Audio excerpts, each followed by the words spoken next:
Indeed, good afternoon. Welcome. KTN Business Today starts right now. My name is Peter Akaba, and this is a 1 hour of news, views and analysis from the world of business from here in Kenya, across the region, indeed right across the world. Of course, the biggest story right across the world is the approaching World Cup. That is one of the stories that we here at KTN News have been looking out for you for. Of course, the perspective being that with most of the world starting to get towards that there is going to be a lot of money splashed by various people, various organizations in that direction. In the coming week, we'll be having a heavy focus on just what exactly is happening on the money front. But here today, the biggest story of the day, the fact that Pernod Ricard, one of the world's largest brewers and distillers, is going to set up here in Kenya. Of course, they are the makers of the much-loved Jameson brand. Right here in Kenya, they expect to start manufacturing, not just for Kenya, but for the region as well. Also on this show, an update from the IFTEX exhibition, the world's largest exhibition of cut flowers and horticulture products, bringing into the country from the American market buyers for the first time. What is that perspective? Later on this show. As usual, we want to start off with a quick look at what exactly the markets have been saying, and we want to start off with a quick look at the currency pairs, well as listed by the Central Bank of Kenya. The money market, the dollar, pound, and euro. Now, the dollar is pegged at 100.72, buying 101.92, selling, while the pound is going for 135.23 shillings, buying 135.63 shillings, selling. The euro pegged at 118.71 shillings, selling, while buying selling for 118.97. Of course, these numbers will vary slightly depending on which commercial entity you do walk into, but they are put out by the Central Bank of Kenya on a day-to-day basis. Well, let's look at the securities market, the Nairobi Securities Exchange. These are the latest numbers. The NSE performance, turnover, 641 million shillings worth of shares bought and sold. These, of course, coming from the sale of some 17 million shares. The NSE 20 share index pegged at 3,308.88 points, while bonds traded to the tune of some 2.45 billion shillings worth. Well, what are the various counters that are driving this money conversation? The most active stocks of the day, Equity Bank, they are moving 6.98 million shares, especially on the back of news that its, chairman, who has been at the helm for over 30 years, since 1984, is taking leave. Well, he is, of course, leaving the company to pursue other interests. He announced his retirement yesterday, and of course, being, Munga, who has been at the helm since 1984. Equity Bank moving 6.98 million shares there. At River Mining Cement, 6.22 million. Safaricom, 5.96 million shares, and KCB, some 5.42 million shares. Well, what are the bulls and the bears of that trading session? These are the winning stocks. The bulls, Kengen, Umeme, NSC, and East Africa Portland. Now, Kengen pegged at 7.75 shillings, up 9.93%. Umeme up 9.64% to 10 shillings 80 cents. The NSC itself up 9.58% to 18 shillings 30. East Africa Portland Cement up 9.09% to some 24 shillings flat. Well, the losers of the day, these are the bears, Deacons, Standard Group, Stan Group, and of course, National Bank of Kenya. Deacons down 6.67% to 1 shilling 40 cents. The SGL down 5.83% to 28.25. National Bank shedding 3.70% in that trading session to 6 shillings and 50 cents. And Stan Group down 3.70% to 16 shillings 50. Well, of course, that is the money conversation. Well, we now want to get into the stories that are driving that conversation, and this is the news of the day. We start off in the region where trade relations between Kenya and Tanzania will continue to deteriorate unless significant investment is made in improving the balance of trade and trade relations. Now, this is according to the Export Promotion Council, which says current efforts are barely sufficient to keep trade on track. A number of trade disputes last year saw exports value sink to levels only seen before the East African community become reality. Kenya and Tanzania are currently working hand in hand to repair the damage. 10 of the fastest growing economies in the world are in our region of the world. Also, 20 of the poorest countries on earth are in the same continent.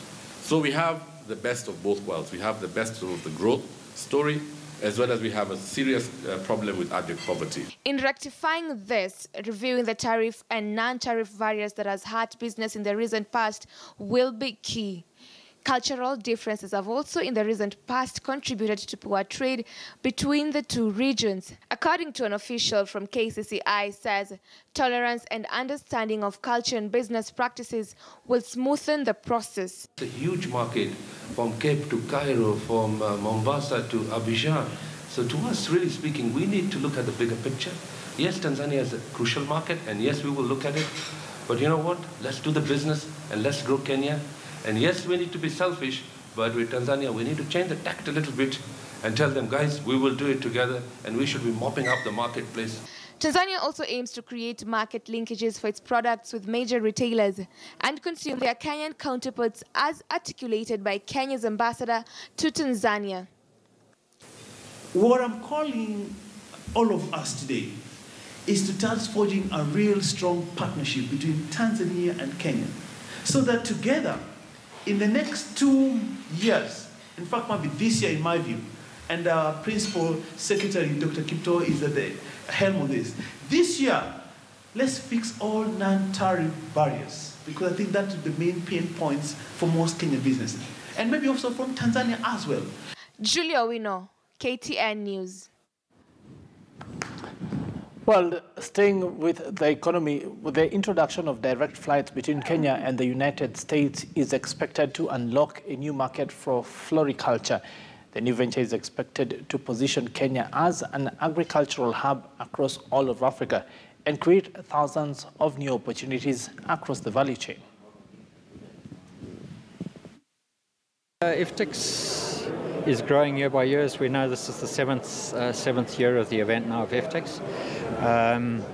It's always been important, but the concept of grower, breeder and client is very much there with FTEX. It's becoming more important because this region is growing. There's approximately 3,500 hectares of roses in Kenya, about 1,400 hectares in Ethiopia, and then of course the other surrounding companies have a lot of hectares too. So it is one of the major producing provinces of the regions of the year of the world. For the USA, basically it's very, very important for this region to have a new market, to have direct flights, which are scheduled for later this year, will reduce the freight costs. The freight costs are a major part of the costs of sale for any grower. We are getting many customers. They're visiting here. Because we have all type of flowers. We have a whole bouquet. We have a big range of the flowers. So we are hoping we'll approach more customers and we'll increase the market. You need to really understand the growing techniques, because it's very intense and very detailed. You need to understand the weather, the impact of weather, the soil, microclimates, all that. Again, it's quite intense in terms of labor intensive.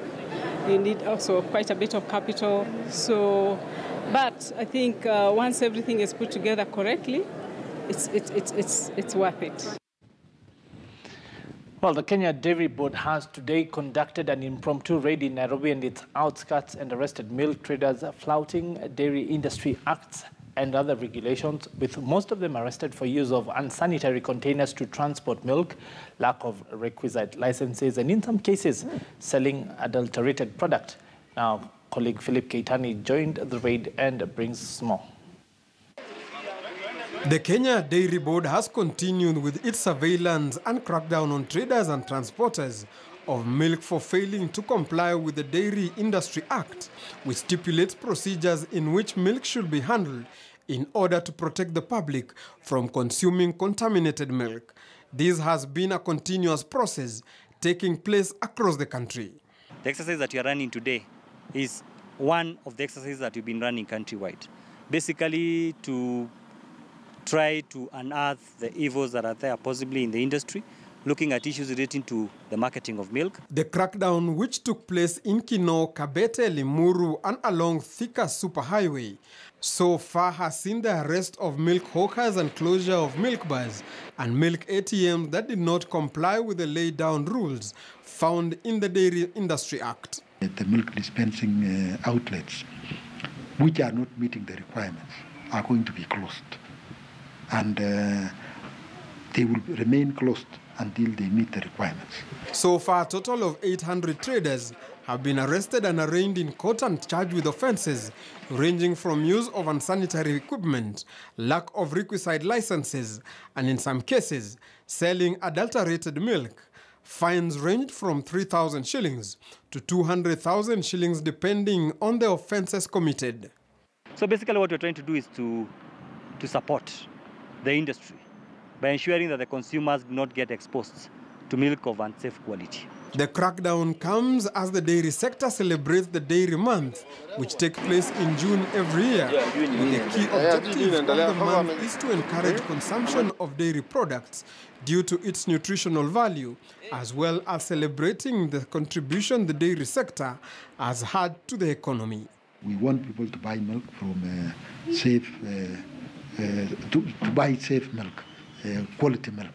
However, Kenya Dairy Board has noted that there has been marked improvement in traders complying with safety and quality standards compared to previous years. This crackdown by the Kenya Dairy Board is meant to protect the public from consuming contaminated milk, while at the same time educating milk vendors on proper ways of transporting and handling milk.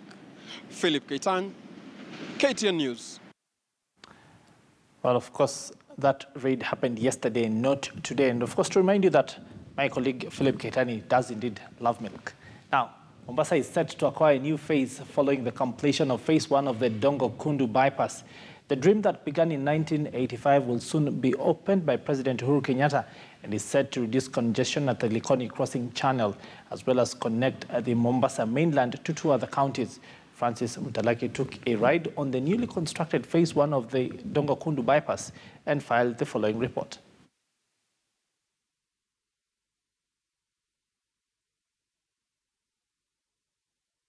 It is a ring that explains a dream that began more than 30 years ago.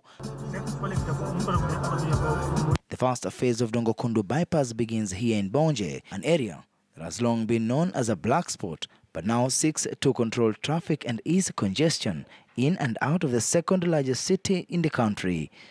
That corridor is expected to take traffic from the main island through the old tradition of Mombasa Nairobi Road, especially the cargo traffic that is leaving and entering Mombasa port. Mombasa is both a port city and also a tourist city. In terms of tourism, it offers you better connectivity from the tourist resorts along the coastline to the airport. Phase 1, which is 99% complete, has been constructed at a cost of 12.4 billion shillings and connects SGR through Port Reitz area into the island. This section of the road is expected to be opened by President Uhuru Kenyatta soon. If the experts clear it, that means from next week, the corridor will be opened for traffic. What that means is all the cargo leaving and entering the port from Kilindini doesn't need to come through the island. So that will clear that congestion very much.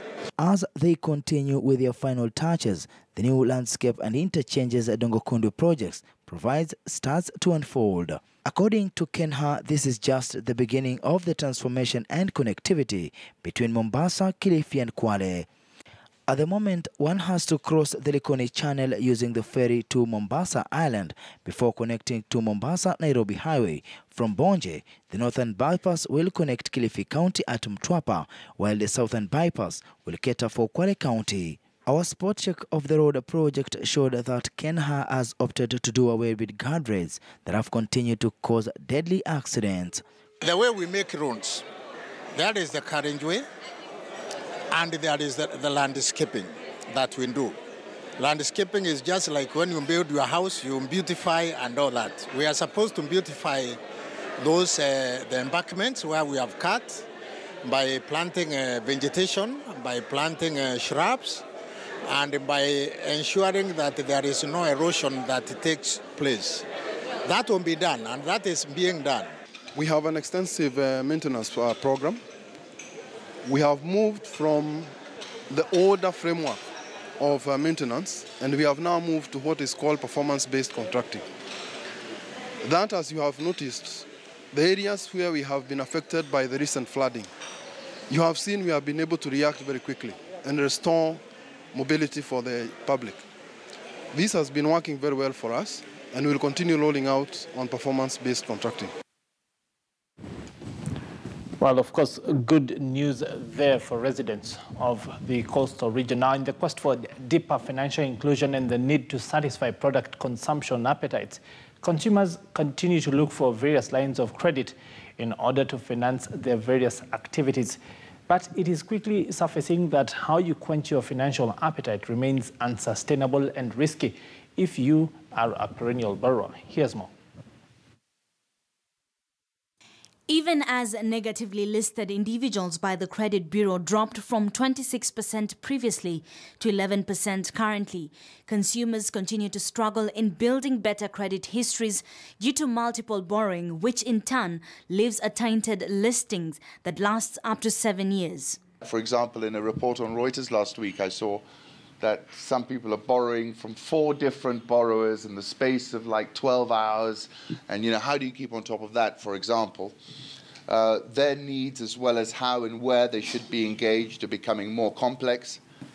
I decided to pull the individual's information from our database to see how dire his situation was.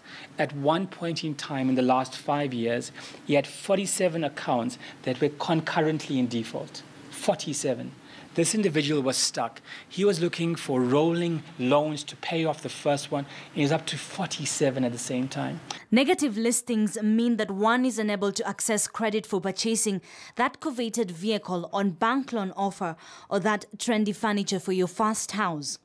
According to statistics by Credit Bureau and data analytics firm TransUnion Africa, in a population of 44 million Kenyans, 5 million are credit active and about 6 million entered mobile lending over the last 2 to 3 years. But there may be a solution to poor consumer borrowing habits, and banks can help too.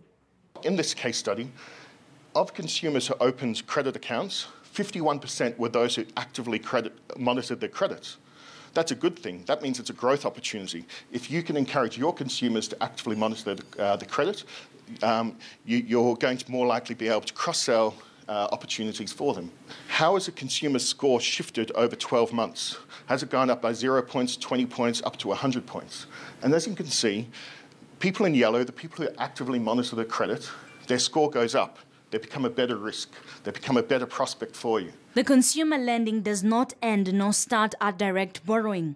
Statistics also show that consumers reach out to 2 to 3 asset finance facilities from one or several financial institutions, which may also lead to bigger risks to the institutions providing the facility. The banks do well, but on average, your consumers tend to have between 2 and 3 same facilities on asset finance, yeah? So you might have one, but this same person with other customers have another 2 or 3 asset finance facilities, yeah? So what does that mean for you? Is it money off the table? That then becomes a very interesting data and trigger that we can make available for you, where you'd say, I can see how my customers are sitting, but you can see how they're behaving out there. Do they have a facility they've defaulted on out there? Do they have a facility that, for example, they're struggling to pay the monthly installments? Now that data, that insight then becomes very interesting in terms of your strategy, because then you want to go back and say, I want to monitor this customer because his activity on the other side seems to be putting him under distress. Yeah. As the Kenyan banking industry continues to deliberate how it will winch itself out of its current regulatory quagmire, experts now say that maybe it is a good idea to allow consumers to have access to their credit histories, which would in turn discipline their borrowing and allow them to make smarter purchases and in finality now afford that coveted vehicle. Well, we, of course, wait to see how the sector and indeed banks will dig themselves out of that quagmire, as indicated in that story.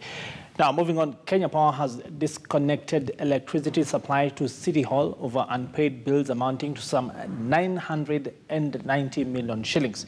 The accrued bills relate to power supplied to various premises and installations belonging to the country through more than 5,500 accounts that are all registered to the Nairobi City County Government. The county government has for several years been indebted to Kenya Power and has consistently failed to repay despite various meetings and agreements between the two parties. Now, on the 16th of May 2018, the High Court dismissed a case filed by the Nairobi City County Government against Kenya Power over a 543 million shilling bill that City Hall was disputing and that had accumulated for a period from September 2016. The county government has also accrued an additional bill of some 447 million between the 1st of September 2016 and the 31st of April 2018. Kenya Power also noted that it has only disconnected 2 accounts that are directly linked to City Hall.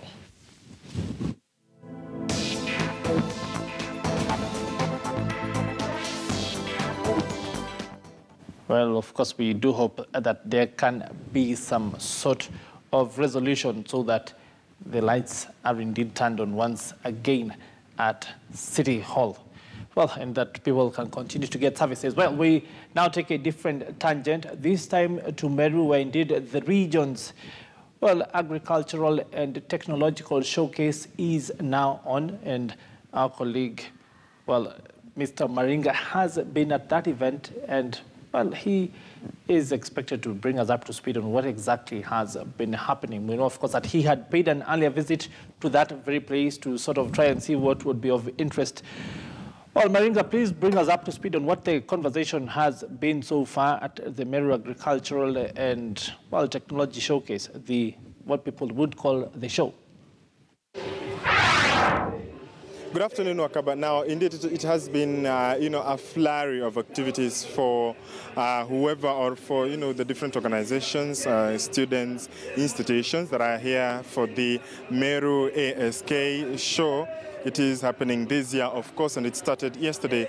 There was quite, a hive of activities, if we could call it. There is quite some noise, if you can hear it coming from the other side behind me right there. It is actually where the governor of Meru County, Kireti Murungi, is expected to come and officially, launch it. There is quite some noise, that's why we are quite a distance from there. But that's where the kids are having the horseback riding. We are also riding on camelbacks. We also have a few exhibitions here and there, but more specifically, that is fun and games for kids and, high school, those in high school as well as those in primary school. And now coming over to my left, this side, Wakaba, is that we have, institutions such as the county government of Meru. Actually, we also have the Tharaka University College. We also do have on the far of the, proceeding further north, we have the Solution Circle. We also have Chuka University on the other end, and Wakaba, yesterday we did focus on the, a very unique animal, that is the llama. Actually, that is the governor actually arriving to, officially, Kireti Murungi there, coming to officially launch this show. Because of a few things here and there. But Okaba, it has been a flurry of activities, and institutions, having pitched tent from the, having its own tent where they will be able to exhibit or show their own, items or what they have to offer. And right now we are at Capital Circle Limited, which is one of the oldest circles here in Meru, actually, to which provides benefits and loans and other services such as accounts and where people can actually benefit in terms of finances. And I'll just speak to Faith from the Capital Sacco to just give us the statistics, Wakaba, and in terms of how these Capital Sacco Limited is assisting farmers because this is just not only a Mira zone, it is also another agricultural area. Thank you very much for joining us on KTN News, Faith. Let's talk matter statistics and money, to be specific. You are one of the oldest SACCOs in Meru, the entire Meru region. How has been the uptake by farmers, specifically those who are coming to this show, beginning with this show? How has been the reception? Are they accepting your products? Thank you very much. Like you have heard, my name is Faith. Okay, thank you so much. We've, like he has said, we are the oldest SACCO in Meru County, and more so, initially we began with the farmers, but right now as you're talking, everybody is welcome in Capital Sacco. And actually, most of the county government businesses are run in Capital Sacco, so we appreciate that. But especially now that we are dealing with the agriculture, and that is for the farmers, our farmers have been able to benefit quite a lot from us. We offer quality and affordable loans to our customers. We have the short terms, we have the advances that they're able to get and improve their lives. So we just thank God, and for this agricultural show that we have, we've seen quite a number of farmers coming to us. They have gotten a lot of advices. We have given them on how to improve on their farms and how even to trade with whatever they have, because we have come to realize, like most of our farmers that we have who come mashinani, they have quite issues with their trades. They are not able to do so. But with this show, we've been able to put so much on the light, and we've been able to give them such quality services, and we've gone for that. Yeah. Indeed, and we are having young people coming into the farming industry, or rather the sector. We have also had companies and other institutions integrating ICT, such as M-banking and digital banking, we could call it, and services. You as Capital Sacco, have you integrated that as well for your customers to use? Definitely, yes. We thank God so much because, for one, we have the mobile banking where we link the Safaricom number with the account numbers. They're able to withdraw even at the comfort of their homes, whatever time they're able to do so. And even we have the ATMs. They're able to withdraw money from all over. For example, I was telling you, we work with the county government. Most of our MCAs go out there, their salaries come through us, and they're able to withdraw their money even when they're in diaspora. So we thank God for that, and we've got so many agencies around. Like we've made that sure that our services have gone nearest to our customers. Even those that do not have phones, those that cannot be able to access ATMs, they are able to withdraw their monies from their agencies. So technology-wise, we thank God because we are so far. Yes. Okay. Yeah. That's a good thing. And Capital Sacco Society is, of course, one of the oldest, SACCOs here in Meru County. If you could come with me, Wakaba, that's, of course, as I had mentioned, the Meru Governor, Kireti Morongi, of course, flanked by the Northimenti MP, Rahim Dawood, and of course a few delegates here and there, coming to, apologies for that track, coming to officially launch these, the ASK Meru National Show. And of course, they will begin, I'm thinking, from the tent, the county government tent, which is up there on the north, coming, as you get into the entrance. And of course, it has come as good news for residents here in Meru. And as Faith from Capital Sacco Limited has told us, is that them as a financial institution, they have been able to offer services, and especially financial services to residents, notably because this is also an agricultural area in Meru. Wakaba. Well, indeed, Maringa, that seems to be quite an interesting, event that is going on. Indeed, Maringa, just before you go to ask, did you know that llamas actually spit, and that if you or the governor do try and, tickle it, you will get a spat on in the face, something for you to go and try out a bit later on. But on that note, we want to go on a short commercial break.